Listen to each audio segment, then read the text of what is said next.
Hello and a warm welcome to parents, carers, teachers and young people to What Next Sussex 2022. My name's Mark. Hi everybody, my name is Miranda and we are both career advisors based in Sussex and we are your hosts for this event. And this is Mash, who is very excited to be here. Some of you may have seen him in Get Career Confident videos before, and here he is again, taking part in this event. We love MASH. So the idea behind What Next Sussex is that young people and their parents and carers will have all the information that they need in order to make good decisions. So we've got lots of video content which you can watch at any time. We've got a directory for post-16 or after-16 opportunities throughout the whole of Sussex. And also, if you're watching this on October the 6th, 2022, you can have a live chat with apprenticeship providers, employers and colleges.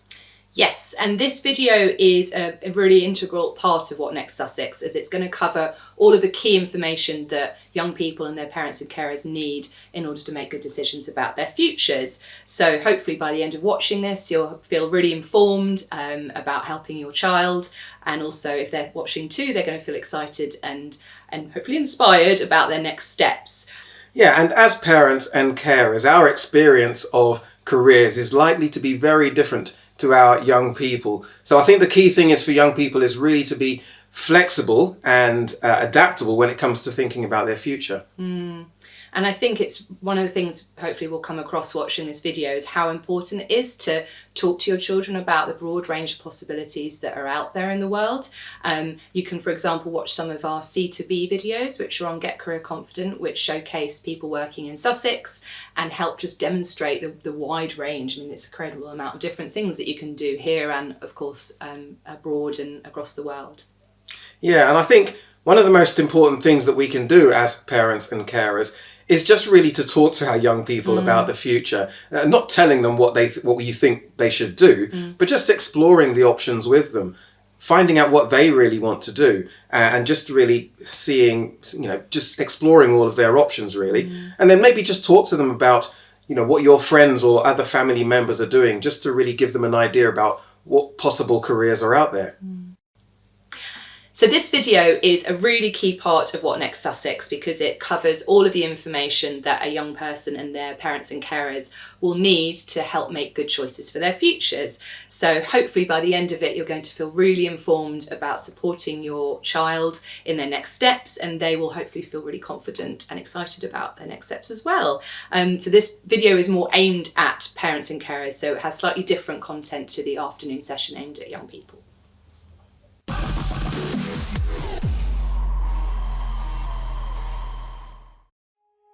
When you hear the term career, what do you think of? Many people envision a 9-to-5 job or someone pursuing a specialized field. These are both valid examples, but when it comes down to it, a career is a reflection of you and your work. People have viewed careers differently over the years. Decades ago, some considered a career to be working with one company until you retired. Later, others viewed it as working your way up through a specific industry. But nowadays, the workforce is changing at a faster pace. A career can include side hustles or working in the gig economy. Many people are also changing jobs more frequently. Because of the way our workforce is evolving, there's no right or wrong way to define what a career is. For example, let's take a look at Jennifer. She's always been a great creative problem solver. Her first job was helping her parents to run their family business. But for her next job, she found herself in event planning. And while working through both of these, she was also a freelance artist and was blogging on a regular basis. Even though these jobs seem fairly unrelated, together they form a career of her own. Simply put, a career is a culmination of the jobs you hold and how you weave them together to form a bigger picture. Goodwill Community Foundation, creating opportunities for a better life. So this is aimed at parents and carers who would like to talk to their teenagers about their futures and about careers and about jobs and about what they might want to do with their lives, but either haven't started the conversation yet or have had some conversations that maybe haven't gone so well. So just going to give you some tips and some ideas around how to speak to your young person about their futures and things that as careers advisors we are trained to do. So the first thing is I'm just going to point out two questions that I do hear quite a lot that parents, sometimes teachers as well, ask young people that I would say there are better alternatives to be asking instead. So one is, what do you want to be when you grow up? I mean, it's a classic question, isn't it? And it probably doesn't seem like it's a loaded question, but to most of us, it feels like we have to have an answer. And usually that answer is a job. And it's not a very open question. It sort of closes it down to that young person coming up with a solution. And I would suggest that there are better ways of asking. For example, one way of asking is what would you like your life to be like? Because that suddenly broadens it out.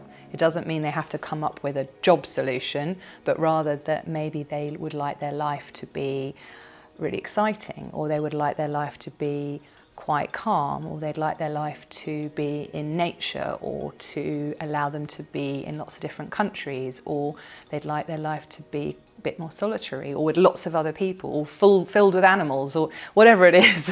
But it will give them the opportunity to think a bit broader rather than just narrowing it down. So that's one question. It's an easy one, and see what comes out of that. The second thing that does happen quite a lot, and actually I see it with teachers maybe more than parents and carers, is the directive of, I think you should be da da da. And you know, it's made with the best intentions, and in fact I've heard careers advisors do this before, so we've all made that mistake. But again, it kind of ends up narrowing that person down. And maybe it's the best idea in the world. Maybe they are perfectly suited to what you think they're perfectly suited to a particular career area or job. But generally when a young person hears that, they'll go down that rabbit hole of researching and looking into that and thinking that's right for me, unless they think it's a terrible idea. But generally it tends to just close things down. So a better way of doing it is, for example, to say, why don't you go and explore X? Why don't you go and look at this career area? Not, I think you should do it, but have you looked at this? Because then it will give them the opportunity to explore it for themselves and make that decision for themselves. And they might come back and agree with you, even though you haven't said it.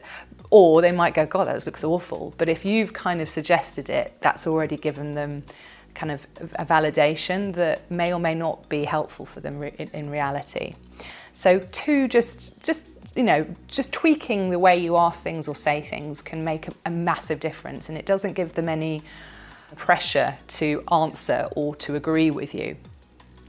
Some other things that would be helpful, if you look on Get Career Confidence website, we have a booklet aimed at parents and carers with lots and lots of information in there, which is going to be hopefully really helpful to you. And I wanted to draw your attention to the end of the booklet, and we have a section called Decision Making, Giving Good Advice. And you'll see that there are a number of potential problems or issues that might come up that you have to deal with, and some suggestions of things to do. So things like if you find that your child's limiting their ambitions, if they've got an unrealistic goal, if they're not doing well enough, or they've just not got a clue what to do, maybe they've got a lack of confidence, maybe you're worried about their choices. So there's lots of examples and things that you could do to support them to move forward. There's also some decision-making case studies of real issues that have come up presented that I've come across, where parents or guardians, carers have had to cope with quite difficult situations and what they've done, and on reflection what they wish they'd done differently. So I think that's a really helpful area to look into and to explore, even with your child, to say, do you think I'm doing any of these things, and what would you rather see? Along with the booklet, having a look at our C2B videos and our how-to videos are going to really help you to get more of an insight into some of the things that your young person is going to be thinking about at this point, especially with the how-tos. And the C2Bs will give you some ideas of career areas that you could look at together. So make it a joint effort or joint activity. So I hope that those suggestions are useful to you. I think the only other thing that would be maybe helpful is to look at our career resources area. So if your young person has got a particular interest in a sector like law, you can see the websites that are connected to that, and that's another little activity, research activity that you can do together, because the more that it's a joint effort, the better the experience will be for both of you. Any questions you want to ask, make sure you contact us on the chat. Follow us on Facebook. We put lots of information specifically for parents and carers on there.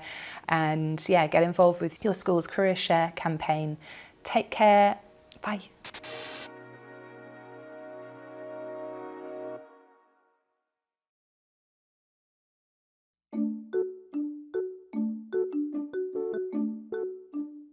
Whether you're entering the workforce for the first time or looking to change fields, deciding on a career can be tough. One way to narrow down your choices is to evaluate yourself and what's important to you. Let's take a look at some different needs and preferences you can assess. Your interests. Identify any hobbies or activities you enjoy, or anything that fulfills you. You may be able to find a career related to these. Being invested in and excited about the work you're doing is important. Your personality. Personal characteristics and qualities are good things to consider. Are you an introvert or an extrovert? Do you like to work alone or in a group? Are you more creative or analytical? Your values. How important is it for a company's values to align with your own? You'll probably have a more positive experience if you can find a workplace with an environment and culture that suits you. Your skills. Identify skills that you're good at. These can be concrete, like knowledge of certain computer programs, or they can be abstract, like problem solving or creativity. After evaluating these different qualities, you'll probably have a better grasp of which careers might interest you. Good luck! Goodwill Community Foundation, creating opportunities for a better life.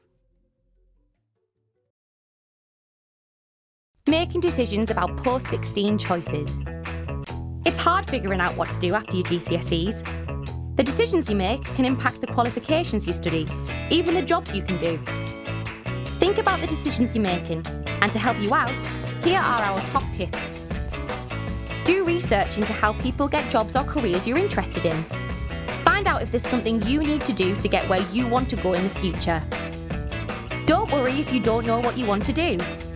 Ask yourself what subjects you enjoy and what you're good at. Ask a teacher what the next step in your favourite subject is. What could you do with this in the future? Think about how you like to be taught and assessed. There's different qualification types for different ways of learning. Think about where you want to study. Does your school have a sixth form? Does a college offer courses you want to study? Visit, see what they're like and if you'd enjoy studying there. And remember to check if they have entry requirements. Speak to people. Ask the right people for their advice and talk your options through with them. But remember, make the best choice for you.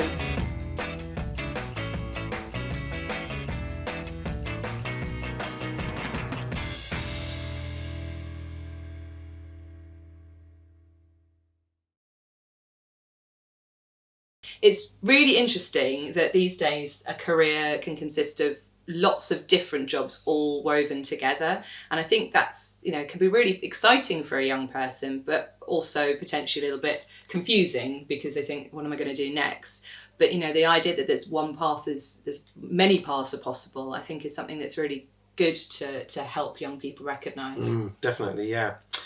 So next we're going to hear from some parents of young people about their experience of supporting their teenager in making their decisions. And then afterwards, there's going to be some information specifically for parents of young people with special needs.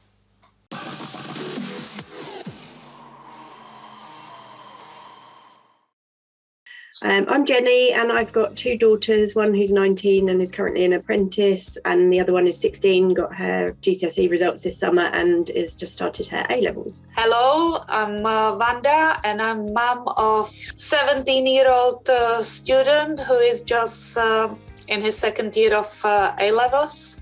My name is Andrew Fadoju. And I've got two boys. One of them is 24 and the other one is 19. I'm Adrian, and this is Kate, my wife. And our children are now 19, 18 and 14. My experience of supporting my children as they've made decisions from year 11 to further their education has been trying to really get them to enjoy education. Both my daughters are very different. So my oldest daughter is very open to conversations and asking questions and seeking help and advice and support and asking us our opinions on things. My younger daughter is the complete opposite and is just very, I don't know what I want to do, but I don't want to talk about it. I ask him what he likes to study and where he sees himself in the future. Varied from child to child, certainly. What we set out with on the first one, we didn't get with the second one. I think you have to go with the flow a bit, listen to what they have to say, try and support them, and try to get them to do things that they enjoy. From a very, very young age, we created an environment where it was just good to talk. And part of that was us initiating conversations by asking them questions and then giving them the room to answer. The boys aren't particularly forthcoming. Our daughter is, and I think that'll be a different thing completely. She's the youngest, Yeah, but the boys, they're not forthcoming. So we went to them, we discussed it with them over meals and such like. The deadline was coming closer and closer. So I sat him down and said, we have to make the GCSE choices and the time is running out. Look at some of their lifestyle choices. So my boys liked wearing really, really expensive trainers. So if grandparents gave them money, they saved it up and bought really expensive shoes. And I always said to them, look, if you want to carry on with a lifestyle like that, then the choices you make now will enable you to be able to do that. He knew that he likes science.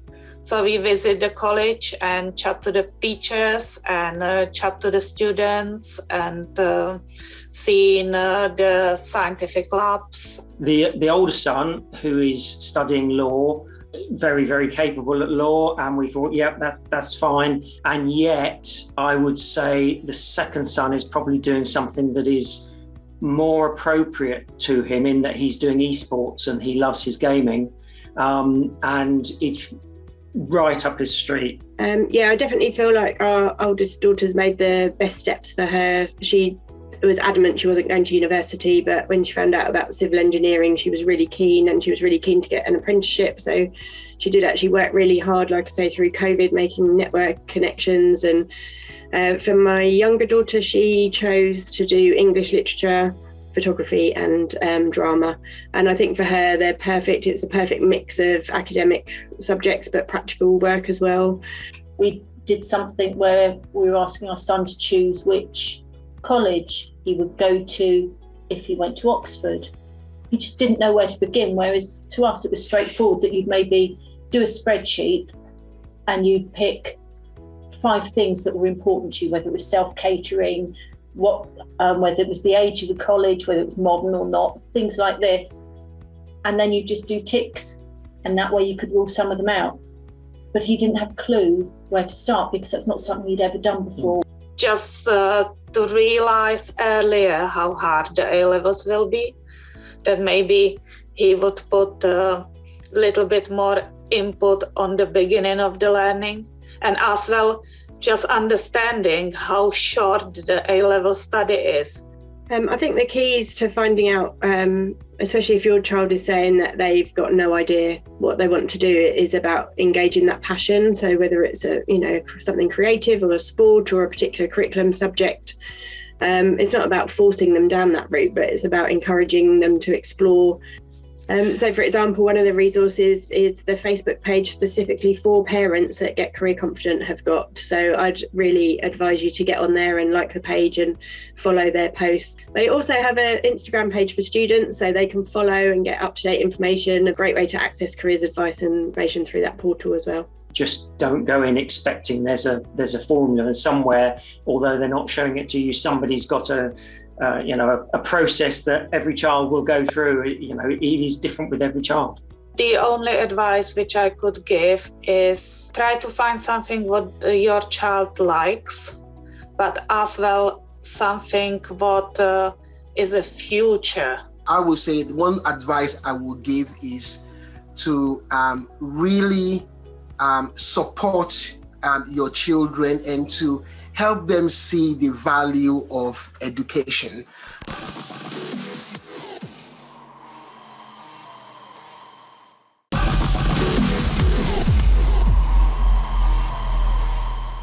Hello, my name is Kate and I'm a careers advisor.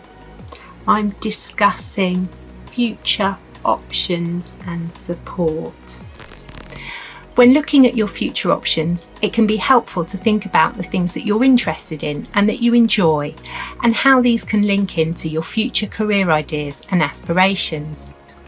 If you're not going to be taking level 2 qualifications or GCSEs, then you might want to look at foundation learning or inclusion pathways.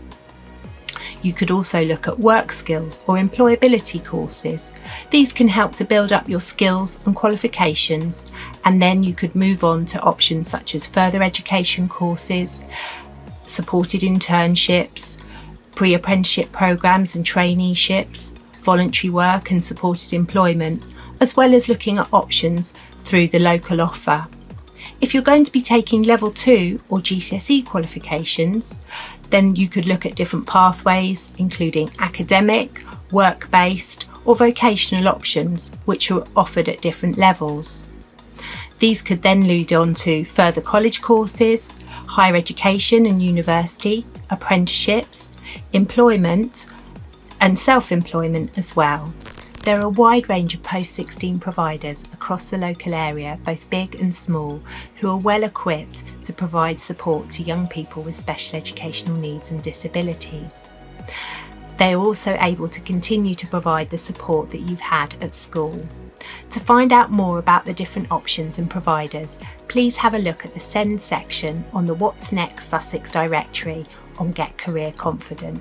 Each college or post-16 provider will have a person or team of people responsible for making sure that you get the support that you need at college. It's important to let them know as early as possible about the support that you do need so that they can make sure that it's in place when you start your course. Remember to check about the financial support that might be available to you. There's a 16 to 19 bursary fund that's also available to young people who are 19 or over with an EHCP. This can be for help with things such as books, equipment and also travel. So check with your post-16 provider about how to apply and what you might be eligible for. If you're looking at going on to higher education or university, there's Disabled Students Allowance, DSA. This can help you with paying for support that you might need on your course, and unlike a student loan, you don't have to pay this money back. This can be used for things such as specialist equipment, communication support, sign language interpreters, mentoring and personal tutoring. Remember that it's your future and there's lots of different options that could be available to you. So it's important to have a look at the different choices and choose the pathway that best suits you. Thank you.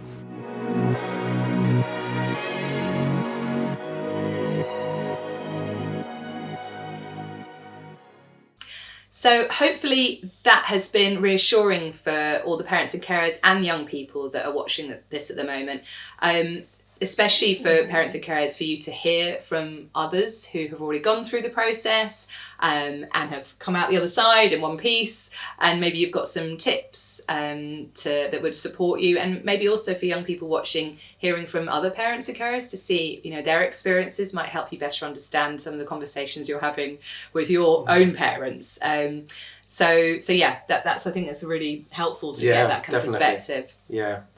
So next, we're going to have a look at the different pathways available, so you're all aware of what the options are after Year 11.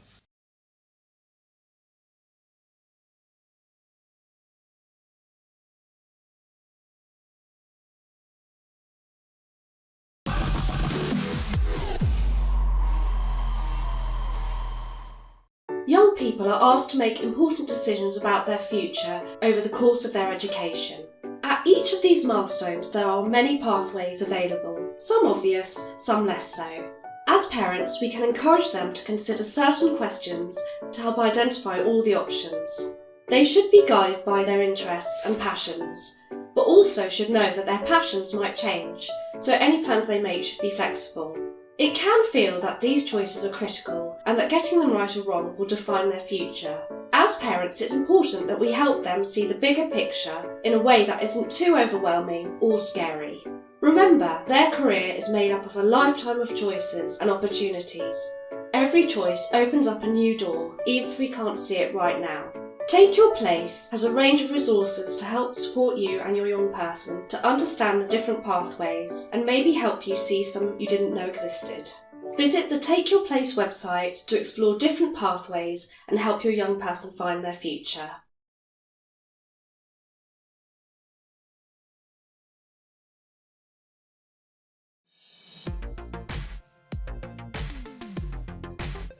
Who are you going to be? It's a huge question, and you probably don't have a clue, and that's okay. So how are you supposed to choose A-level subjects? What are you good at?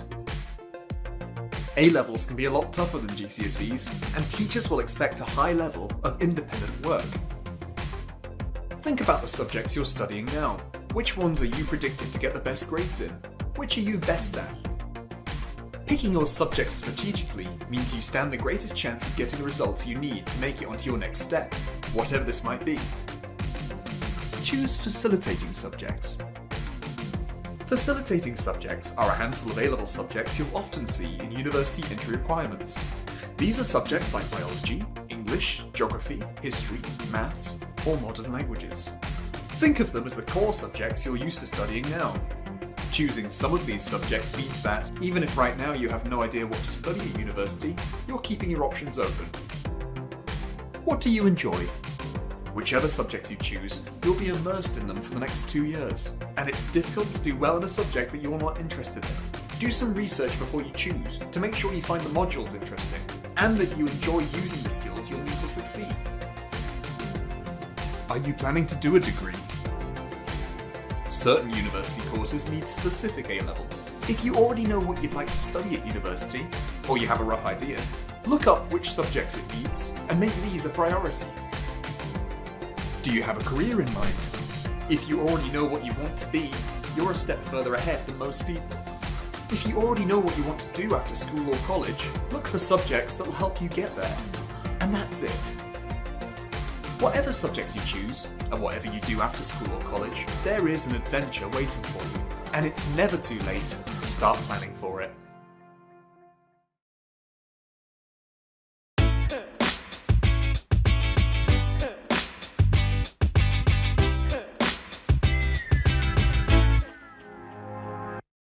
The UK's growing and rapidly changing economy needs a workforce highly skilled in many technical roles.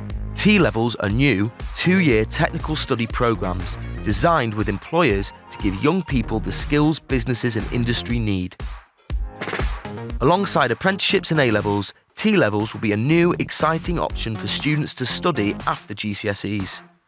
Completion of a T-level programme will be equivalent to 3 A-levels and will open up opportunities for young people to progress into skilled employment, higher-level apprenticeships or higher education. Combining classroom-based study with an industry placement, they'll provide a mixture of technical, digital, maths and English, knowledge and skills alongside substantial experience of working with employers. These new T-levels courses will provide the skills and knowledge for a wide range of careers across 11 different sectors, including digital, engineering, construction, science and healthcare, through to legal and accountancy. As well as technical qualification, T-levels will provide substantial industry placements with relevant employers running for a minimum of 45 days throughout the 2-year programme. These placements will give students a great experience in putting into practice what they have learned from their classroom-based knowledge work. T-levels will be available from 2020, starting with digital, construction and education. They will initially be offered in 50 colleges and schools throughout England. This number will expand from 2021, as will the variety of T-levels, increasing the choices available to students and providing the skills needed by employers.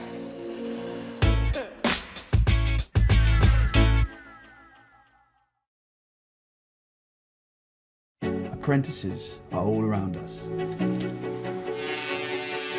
working in our towns and cities, supporting businesses, organisations and communities, all whilst gaining invaluable experience and qualifications. Apprentices are amazing. We work on the latest automotive technology. We work towards the conservation of endangered animals. We care for our local communities.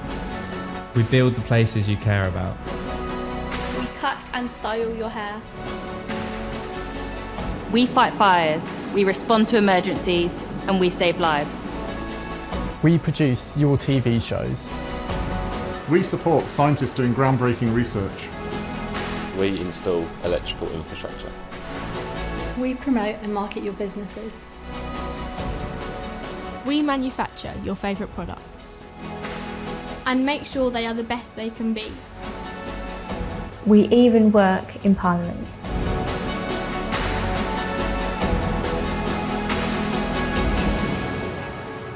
Discover the world of apprenticeships. Visit amazingapprenticeships.com.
Life's changed quite a bit lately.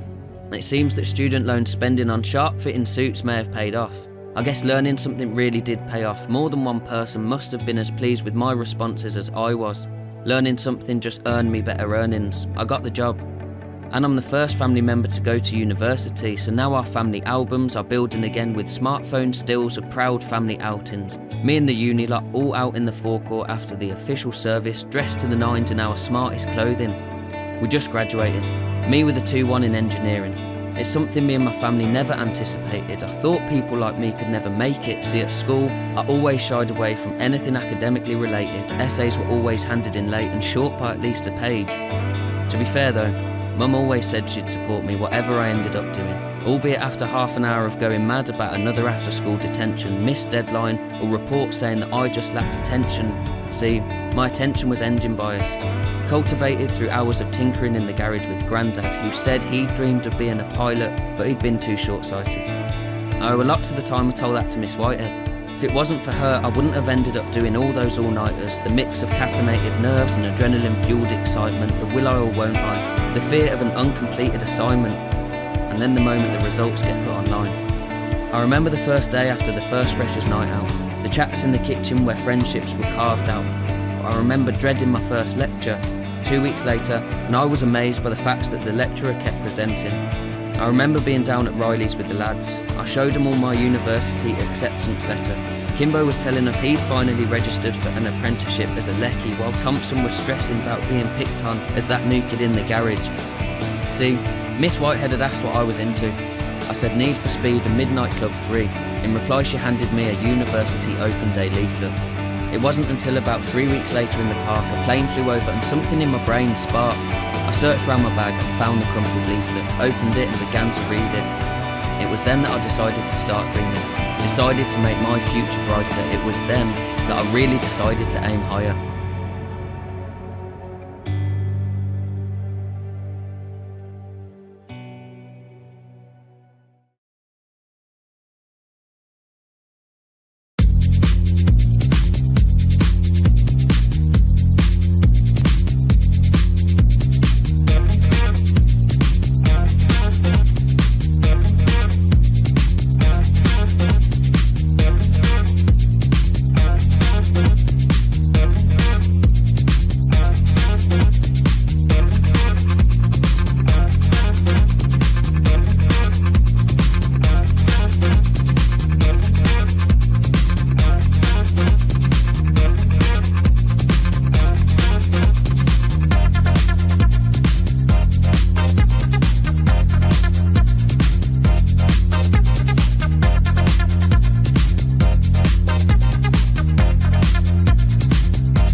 We've heard about A-levels, BTECs, T-levels, NVQs and apprenticeships, and these are all possible after your GCSEs. So depending on what you enjoy, what your aspirations are, how you like to learn, there is going to be a possible best route for you.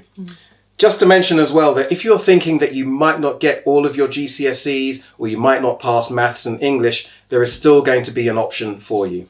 Absolutely. So if you pass most subjects and maybe fail either just maths or English, you may well still be able to go straight onto a level 3 course such as A-levels. But if you don't manage to achieve any of your GCSEs, then you might want to do another year of level 2 qualifications, maybe at college, for example, or you could look at doing a traineeship before doing an apprenticeship. So there's still options. Don't worry at all if that ends up being you. The most important thing is to check with the college that you're intending to go to see what they can offer you when you get your results after you've done your GCSEs. Yeah, and remember a few years ago, the government introduced a law which meant that you have to stay in some form of education or employment or training up until the age of 18. So I know that might sound a bit frustrating for some people, but it is really important that you stay learning, because then that will just give you more options and more choices moving forward. Exactly, and that's what you always want. You want to have as many options as possible open to your future. We also heard about university as an option, which is obviously something you can do after you're 18, not 16. But we wanted to tell you about it because it is something that you need to be thinking about now if it is possibly going to be an option for you. For lots of degrees, whatever A-levels or B-Techs or T-levels you do, it doesn't matter, but there are some degrees which will require specific subjects, so you need to be careful about that. And you can check at ucas.com what qualifications, what A-levels, for example, might be needed for different degrees. And it's also worth mentioning there are other options for higher education, including degree apprenticeships, and also there's the new higher technical qualification. Yeah, and don't forget that you can visit Get Career Confident to search for courses and apprenticeships throughout Sussex. So do visit us there. Yeah, so that's in our directory on the website, so it's worth having a look at that. So we've talked to you about we've talked about the different pathways and options, and now we're going to explore the world of work and look at how you might fit in it, starting with the future of work.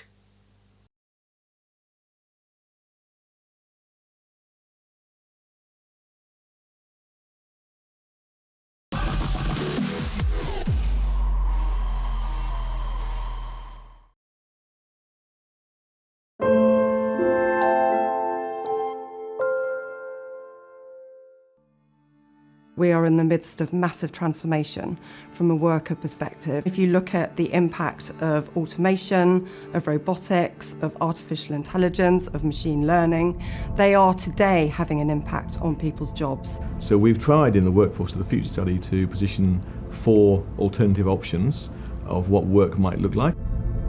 These 4 worlds are different in terms of whether they be collective or individual. They're different in terms of the types of businesses, whether you've got a very fragmented supply chain or whether you're a very integrated large business. In the blue world, corporate is king. There's a huge divide between the winners and losers. It's big capitalism on steroids. There will be a core group of individuals that work at the blue world, and then you're going to have what we would call a contingent workforce. So the blue world will buy in skills as and when they need them. Large parts of existing jobs will either be replaced or augmented by technology. They will be monitored and measured and managed very, very closely. Talent will be identified very early and brought through the organisation. The red world is all about speed and innovation. It's about getting like-minded people together. It's about bringing new ideas and new businesses to the market quickly.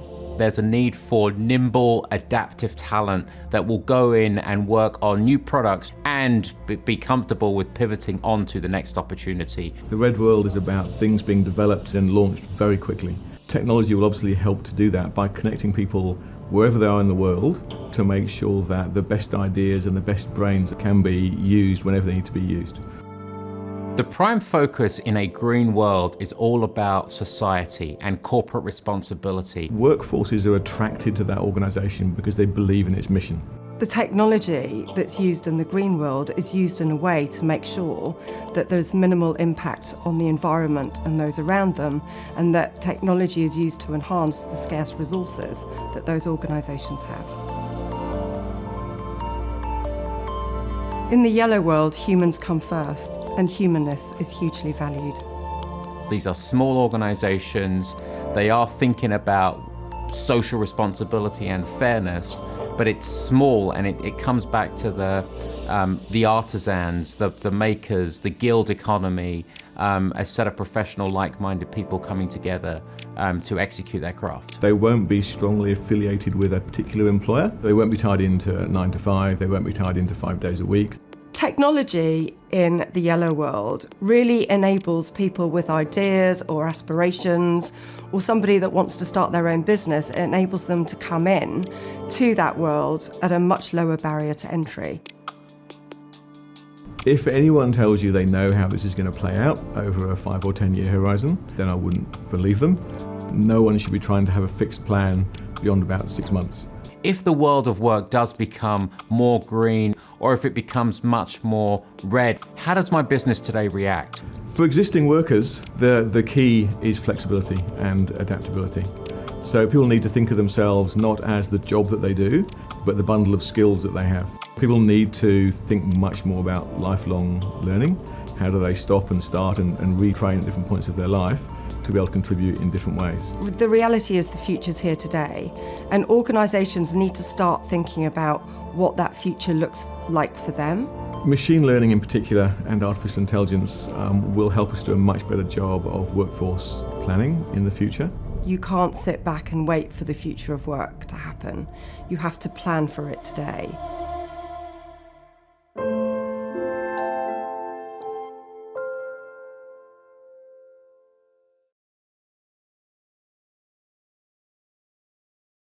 It's really interesting hearing about how work is changing, how it's innovating, and how the world's developing. And, you know, that's really exciting for you guys, because you're just about to enter the world of work, and all the things that might happen in your futures we don't even know yet. And I mean, when I was your age choosing my GCSEs, we only just had the internet. And now you can upskill yourself in anything you choose from the comfort of your own home, which is just amazing. It is, yeah. So the next videos we're going to look at focuses on the very much growing area of green and sustainable careers. And we do have a range of videos about green careers on Get Career Confidence, so you can explore green careers and also qualifications related to green careers on that. So remember to check that out too. I'm really excited that green careers are becoming so popular and such a big thing, and it's definitely an area worth looking into. After that video, we will hear from employers across Sussex who are representing some of the key sectors in our area, and hopefully this is going to inspire you to consider some new possible career areas. And if any of them really interest you, you can watch the full interviews on Get Career Confident on our website. In recent years, with the extreme temperatures, flash floods, forest fires, droughts, wars, and of course the COVID-19 pandemic, the world looks and feels like a very different place. More recently, we have been experiencing an energy crisis, which has resulted in the cost of paying for gas and electricity for most people in the UK to at least double. This means millions of people will be paying far more for their energy use than ever before, and will likely push many families into poverty. So what has caused this, and what or who is to blame? The energy regulator Ofgem stated that the increase in heating costs is due to a record rise in global gas prices, and this is because of a perfect storm of market causes. These include China's increased demand for gas, which has meant less has been available for Europe. Russia, while at war with Ukraine, has refused to make up the shortfall. The UK experiencing issues with power generation and storage, and many smaller UK energy companies going bankrupt as they haven't been able to withstand the rising energy costs. The end result is far more costly energy and less options for the consumer to choose who their supplier is. Currently, 87% of UK households rely on gas, and gas is used heavily in many parts of industry, including food production, steel manufacturing, and chemical factories. This reliance on fossil fuels is not sustainable. So what can we do? Part of the government's 10-point plan for a green industrial revolution, with a target of achieving net zero carbon emissions by 2050, is to reduce our reliance on fossil fuels imported from other countries and instead move to renewable energy sources like wind and solar power. Additionally, by retrofitting our homes and buildings, we can improve insulation and make our energy usage more efficient and cost-effective. What can you do? The 3 pillars of sustainability are often informally referred to as people, planet and profit. We are in this position due to years of reliance on energy systems that are finite, and people have put profit before the planet. But it also means that people can turn this around. As Greta Thunberg says, "But the climate crisis has already been solved. We already have all the facts and solutions. All we have to do is to wake up and change."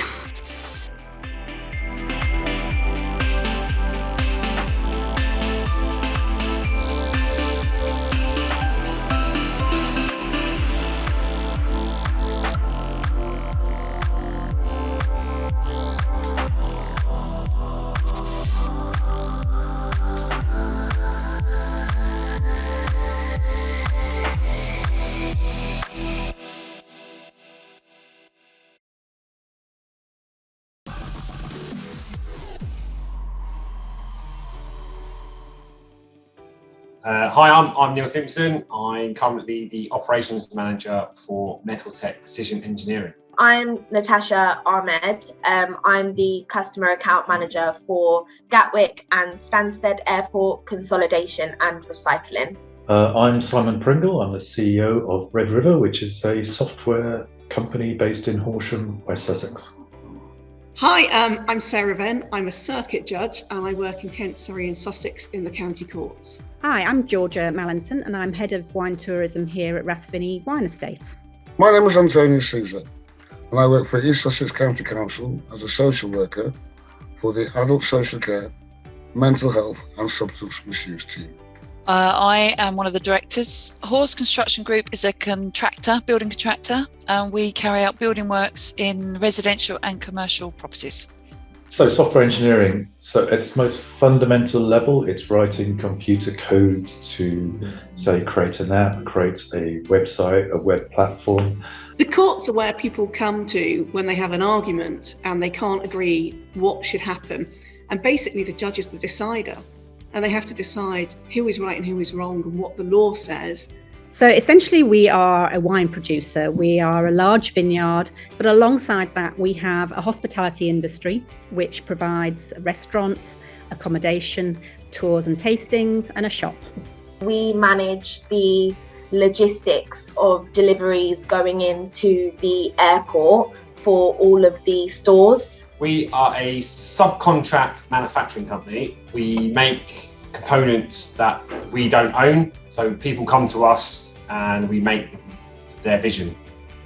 In our team, we support adults who have issues with mental health. My main responsibility is to make sure that my customers, which is Gatwick Airport and Stansted Airport, are happy, with our service and making sure that deliveries are going smoothly into the stores. So I meet new clients and try and get us work, but I also get involved in the general administration of the company as well. So as CEO, I run the company. I also get involved in sales, product design, and general running of the business. Everything else, I make tea, I change the bins, do absolutely everything in the company. My role here at Rathfinny Wine Estate is to develop what we call our wine tourism, which is attracting people to come and visit us at the estate to hear about what we do and maybe experience our restaurants, our accommodation or our tours and tastings. So the best thing about my job is how interesting it is. I meet different people every day. We really try to encourage people to settle their disagreements at an early stage. And sometimes we manage to do that, and it's a great feeling to see people be able to put their differences aside. I really like working with people. I really enjoy working with a team that's committed to helping people change their lives through their support and compassion. I think the best thing of working at Hawes is the variety of work we do, the ethos of the company. We are very transparent. We like to build relationships with our clients, our suppliers and our subcontractors. Different types of roles though within the business. We have an office staff, so from the accounts team, HR, payroll, scheduling, planning, development, R&D sort of side of it. And then on the shop floor, we have an inspection team, we have milling, turning, and the manual machines as well, and grinding. Within social care, there's a number of jobs that can be had. There's occupational therapists and assistants, reablement support workers, apprentice administrators and finance officers. Our department is split into lots of different teams, working adults with learning disabilities, older people, adults with physical disabilities, acquired brain injuries, neurodiverse adults, and people experience all sorts of mental health issues. So in my area, it's mainly hospitality. So we have chefs, we have kitchen porters, we have front of house staff. Within the accommodation, we have housekeeping or operations, so making sure everything's working and everything's going well. We have maintenance teams that help us maintain all of our equipment and the grounds and our lovely herbs and flowers in the gardens. Alongside my area, there are other areas on the estate, for instance, in the vineyard, which is much more of an outdoor sort of role and looking after the vines. It's actually one of the main things that we do here at Gatwick. So we also have the recycling centre contract. So we collect so general waste, cardboard, glass, etc. And then we make sure that it's disposed of through the right channels. We work alongside a couple of companies so that if we have surplus materials, timber, for example, we will donate them to, there's a charity in Eastbourne called The Shed, and there's also the Woodwork Recycling Centre in Brighton. So we will give them any surplus materials. Basically, we've gone for a more hybrid or remote way of working, so people are on the road less, which is good. We were flying quite a lot to our customers in Europe. We've basically not done that since in the last 3 years.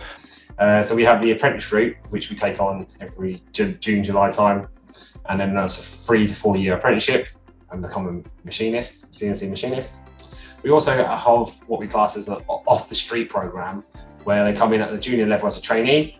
This is any age. It's not age restricted or age guidance. And then we put them in for our internal training program, where they start from hand tools all the way up to become a CNC operator in time. We have lots of young people who come in when they finish their studies, and they normally start by either being IT support, because we find they're brilliant at it, or they start off with clerking the judge in court. So that involves setting the courtroom up, recording the hearing. The judge might need photocopying doing, or they might need some assistance as a case carries on. We're very open to apprenticeships in many areas, so it's not just in my area. So yes, we'd always be open to apprenticeships. We do take on some people at the very beginnings of their careers. We're massively into mentoring and developing people.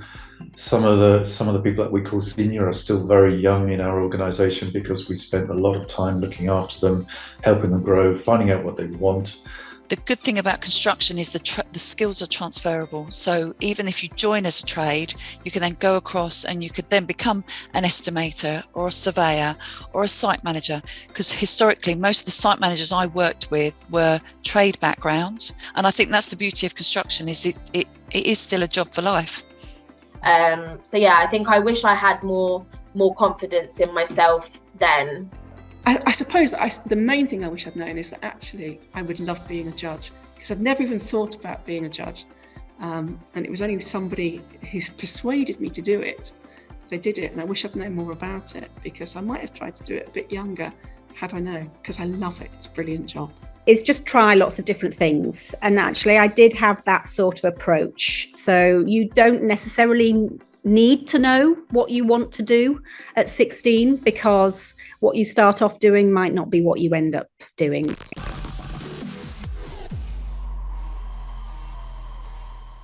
Now we know a bit more about what's happening in the world of work, both globally and locally.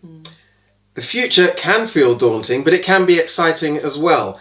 And I think the most important thing to remember is that the future isn't here yet, but what we do now can influence what happens in our future. So it's really about helping our young people to explore their options and to talk about what's really important to them. And you know, one thing's for certain is that it's really important to keep your options open and be flexible and adaptable, because our world is changing, so we need to change with what's happening in the world. It's changing rapidly. So the next and final section of films are all about next steps and thinking about what you and your child can do to actually make things happen, because we all know that if you don't do anything, then you're going to stay exactly where you are.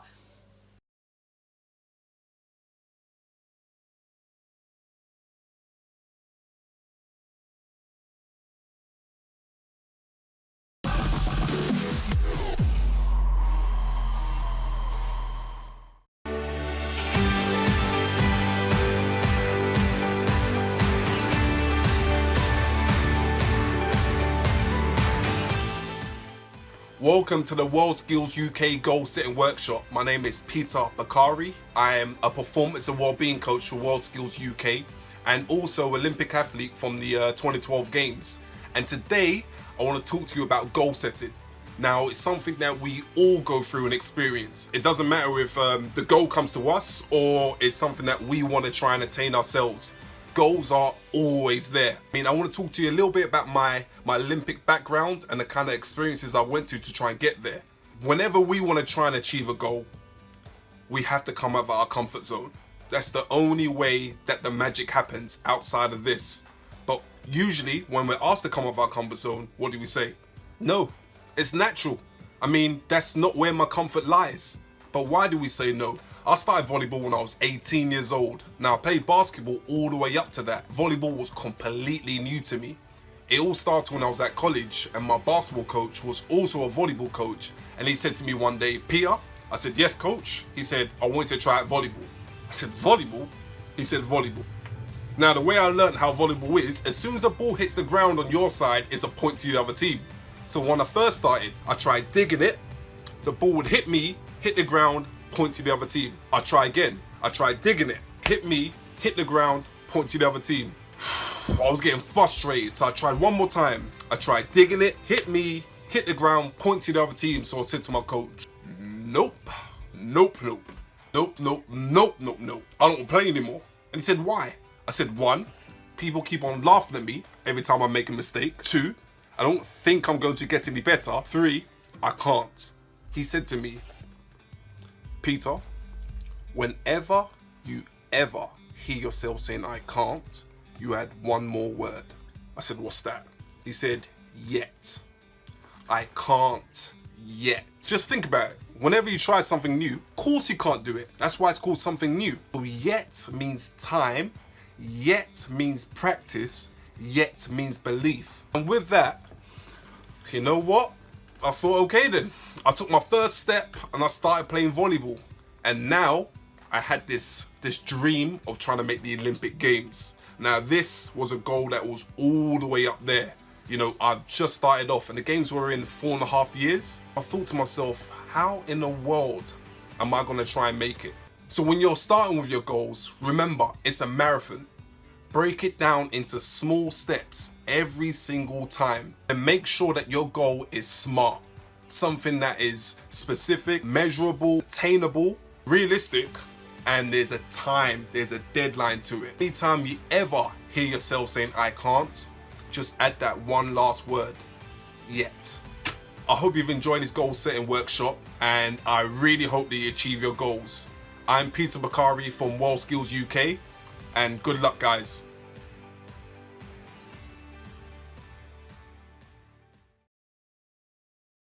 I'm going to talk to you today about work experience and why it's important.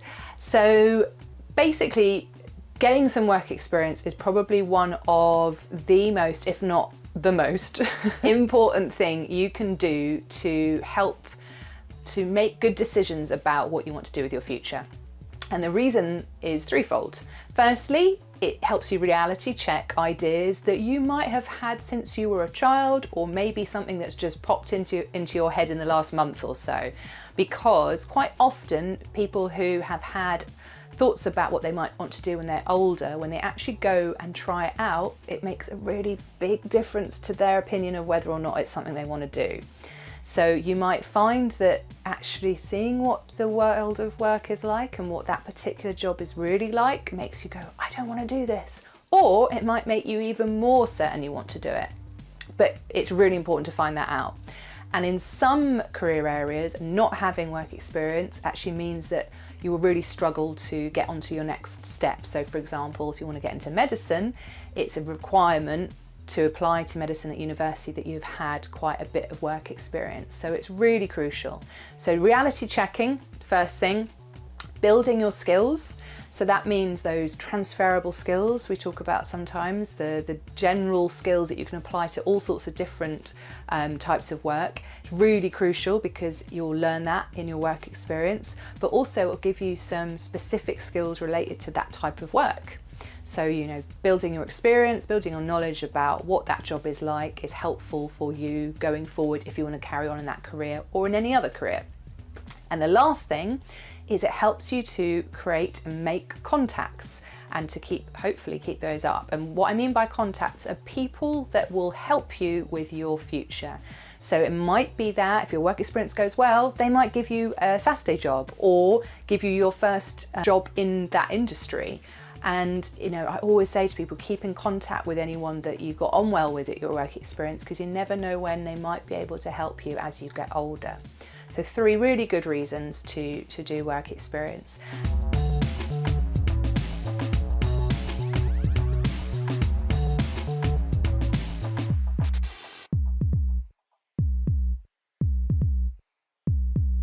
Setting goals is really important. Otherwise, you lose focus and it's easy to just drift. Yeah, and I really like the idea of adding the word yet to I can't, because you know, to be honest, no one can do anything at first. It's all about trying again, and then eventually we'll be able to do it. So always keep that in mind. And the other thing to mention, work experience is super valuable. And for one of the reasons it's valuable is it really takes you outside of your comfort zone, because it gets you to meet new people, try new things, and it really, really can make a massive difference to your life decisions. The other important thing to mention is make sure that you attend taster days and open evenings, because it's really difficult to tell if somewhere is right for you if you've never actually visited it.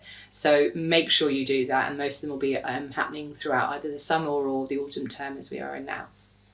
Yes, and then once you've got an idea about what you want to do and where you want to study, the important thing is get your application form in. And even if you're not 100% sure about what you want to do, just send an application form in anyway, because then you'll get you're likely to get your place confirmed, and then you'll have an interview. And bear in mind that some colleges do have strict deadlines when it comes to applying. So if you miss those deadlines, you won't get a place. So that's really important as well. Absolutely, yes. So for places like, for example, Basvik, they usually have a deadline at the beginning of December. And if you miss that, it's very unlikely that you're going to get a place there. So don't miss it. In Brighton and Hove and West Sussex, you apply directly to colleges. And it's worth mentioning you can't apply to Basvik and Barndine College for the same courses. You have to pick one or the other. And then if you don't get in, you can then go to the other one. In East Sussex, you apply through the East Sussex, Careers East Sussex website, and there's a video talking you through that process on What Next Sussex page, so do check that out. Okay, so once you've made your application, then you can expect an interview at the college or sixth form in the new year. And we do have a video on what to expect in the What Next Sussex On Demand section and on Get Career Confident. So if you're interested also in apprenticeships, applications will generally start in the spring. So that's when you can start looking at the website and doing your applications. But it's important that you apply to college as well, so you've got a secure backup plan. Absolutely. I'm going to reiterate that point. So don't just think you're going to get an apprenticeship for sure, because sometimes that might not end up happening. So make sure you have a backup as a college option. So the last thing we're going to look at is around the concept of hope and thinking positively about your future. And some of you out there might think that you have barriers or feel that you have barriers to your next steps. So we're going to think about how you can shift your mindset so you can get motivated and really achieve your best. And just to say, for those of you who are struggling, or maybe by the end of this academic year you still don't know what you want to do, please don't worry. There is provision across the whole of Sussex to support you. So make sure you ask at school who your careers advisor is or who might be able to help you. So there's help out there for everybody, including from Get Career Confident. What if everything you believed was true? Not just the possibilities, but the limitations too. That the doubts you let linger, fester and grow, later become the barriers that stop all of your growth. Whilst the hopes that you nurture, develop even further, become a part of you like you've given an oath, a declaration, a promise to yourself, that you will make that dream a reality regardless of anybody else.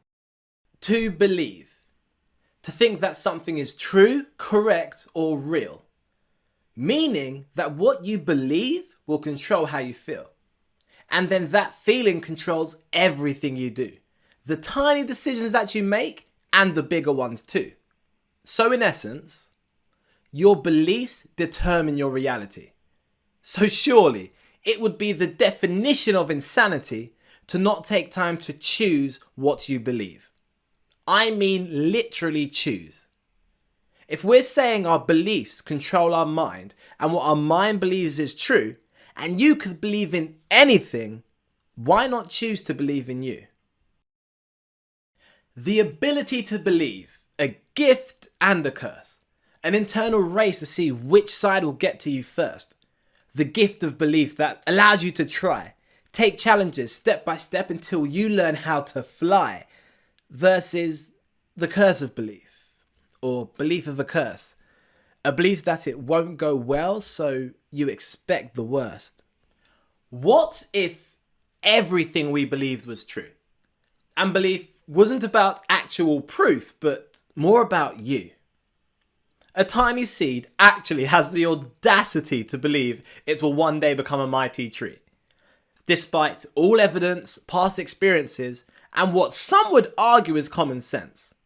Imagine, for a second, that seed sat around with its friends, sharing its beliefs about the impending future, speaking of dreams and goals that they're not used to. What stories of failure would they share? What doubts would they voice? And would that seed listen and let them affect its choice? You see, belief isn't about logical thinking, realistic goals, or any other measurable approach. Belief is something way deeper. It's a fire within. So, what do you believe in? And if yourself wasn't the first answer, let's explore the reason. The garden of your mind has clearly let some weeds in, little seeds of doubt that you've watered through the seasons, enticed you to feed them, feel like you need them, and ultimately decide that you are going to be them. With subtle little phrases like, well, that's just me.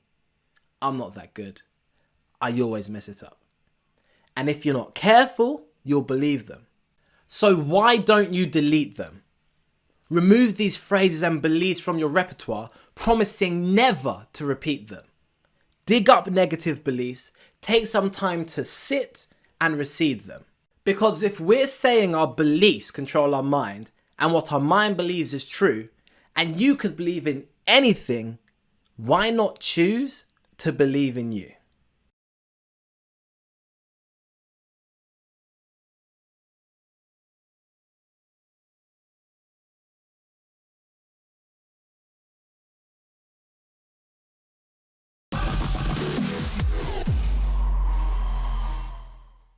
As parents and carers and anyone in a supporting role, I think the key thing to remember is to try and keep conversations open and accept that they may well change their mind about things, but it's always good to have a plan B. So I would encourage your child to see their careers advisor at their school, and you can also use our chat as well.